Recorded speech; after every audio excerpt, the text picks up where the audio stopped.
All right, let's dive into one of world literature's most iconic characters. I'm talking, of course, about the noble, the mad, the absolutely legendary Don Quixote. This is the story of a man who dreamed so hard, his dreams literally broke right through into the real world.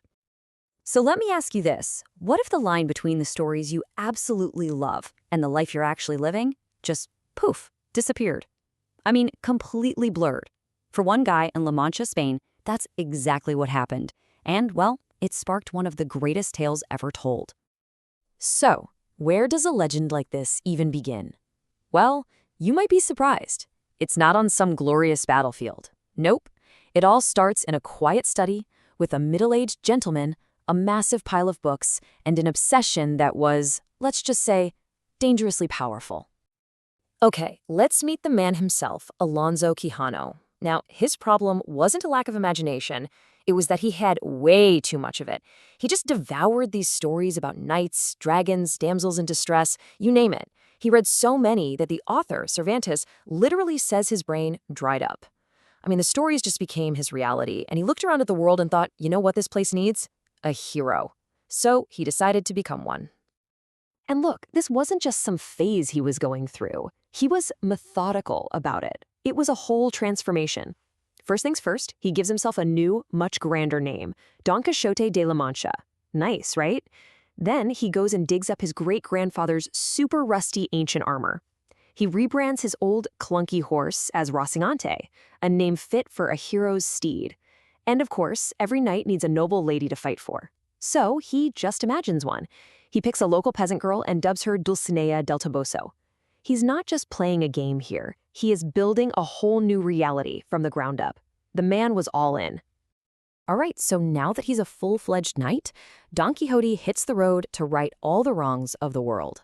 But as you can probably guess, when your reality is basically a fantasy novel, the real world, well, it doesn't always play along.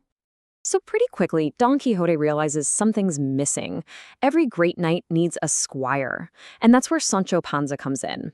He's this simple, down-to-earth peasant farmer, and Quixote makes him an offer he can't refuse. Come with me, he says, and I'll make you governor of your very own island. I mean, who could say no to that? So Sancho, dreaming of getting rich, agrees to follow this madman, and in doing so, he becomes Quixote's one and only tether to reality. And this is the scene. It just perfectly captures their whole relationship. Through Don Quixote's eyes, what does he see? Ferocious, monstrous giants, a challenge worthy of a great knight. So he lowers his lance and charges, full speed, ready for an epic battle. But what does Sancho see? Windmills. Just windmills. He's screaming, "Sir, those are windmills!" But it's too late. Quixote is already in the thick of it, and the battle ends exactly how you'd expect, with him getting launched into the air by one of the windmill's sails. And right there, you have the heart of the whole story. These two are the ultimate odd couple. You've got Don Quixote, who's all about pure idealism. He sees the world as it should be, filled with honor, glory, and adventure. And then you have Sancho, who's pure pragmatism. He sees the world exactly as it is, and is usually just worried about where his next meal is coming from. They're like two sides of the same coin, and what's so amazing is how over their journey, they start to rub off on each other. Okay, but this is where the story gets really, really wild. So Cervantes published the book in two parts, about 10 years apart. And in that time, part one became a huge bestseller, a sensation. So for part two, Cervantes did something that, well, nobody had ever really done before. He made the book's fame a part of the story. I want you to just let that sink in for a minute. In part two of the book, the characters in the book have read part one. They know all about Don Quixote's adventures. He's not just some crazy old guy anymore. He's famous. This is one of the very first examples of what we call metafiction, and it just completely breaks the fourth wall. It forces you to ask, what's real? What's just a performance? And what happens when a person becomes a character while they're still alive? So now, instead of people just thinking he's crazy, they start to play along for their own entertainment. A rich duke and duchess invite him and Sancho to their castle just so they can mess with them.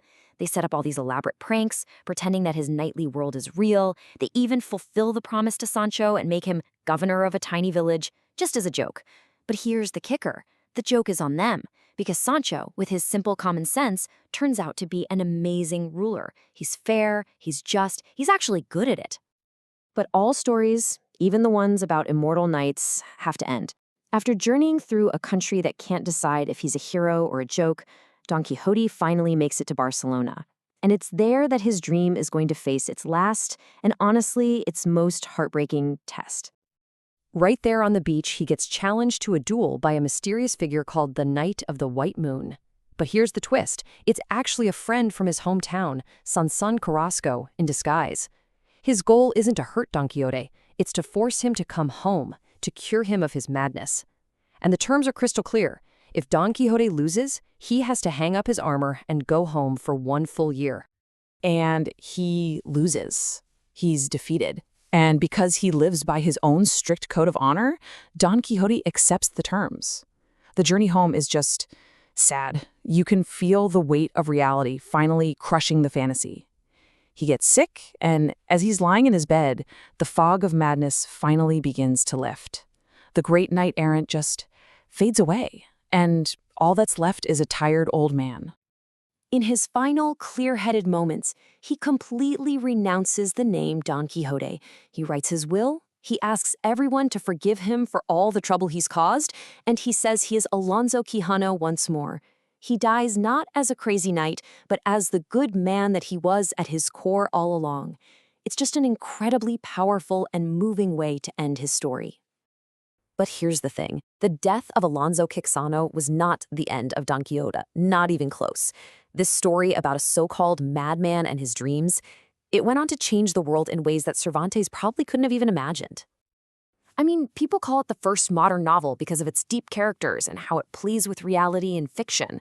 It's inspired writers and artists for centuries. We're talking everyone from Dostoevsky to Borges. Think about Picasso's famous sketch, or the massive Broadway musical, Man of La Mancha. That image of the skinny knight and his round squire, it's just burned into our culture forever. And of course, it gave us this amazing phrase that we still use all the time, tilting at windmills. It's become the perfect shorthand for fighting enemies that aren't really there, or for pursuing a dream that's noble, but yeah, probably impossible. It comes straight from that iconic scene, and it just perfectly sums up the spirit of Don Quixote. And that really brings us to the big, lingering question at the end of it all. Was Don Quixote just a fool? Or was there something genuinely noble, maybe even necessary, in all his madness?